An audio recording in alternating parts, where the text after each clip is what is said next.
గౌరవనీయులైన మంత్రి నారా లోకేష్ గారికి సార్ మీకు నమస్కారం చేస్తాను సార్.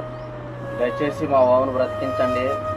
మా బాబుకి హెల్ప్ చేయమని పోయిన మంగళవారం మీ పార్టీ ఆఫీస్ దగ్గరికి మేము వచ్చాము, మిమ్మల్ని కలిసాము. మా బాబు గురించి మీకు మొత్తం చెప్పాము సార్. మీరు కూడా చూశారు.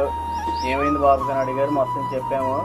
చెప్పిన తర్వాత తప్పకుండా మేము హెల్ప్ చేస్తాము, అలాగే హెల్ప్ చేసి బాబుకి తగిన న్యాయం చేస్తామని అన్నారు.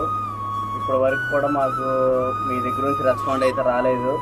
ప్లీజ్ సార్, దయచేసి మా బాబును బ్రతికించండి, మా బాబుకి హెల్ప్ చేయండి.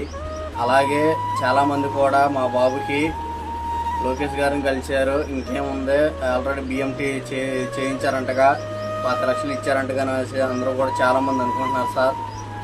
అదేమి జరగలేదు సార్. ఇప్పుడు వరకు మీ దగ్గరికి వచ్చిన కాంచి కూడా మాకెవరో కూడా హెల్ప్ చేయడానికి ముందుకు రాలేదు. ప్లీజ్ సార్, దయచేసి మా బాబు హెల్ప్ చేయండి, మా బాబుకి తగిన న్యాయం చేయండి. ప్లీజ్ సార్, అందరూ కూడా ఈ వీడియోని షేర్ చేయండి, లోకేష్ గారి దగ్గరికి వెళ్ళేలాగా షేర్ చేయండి.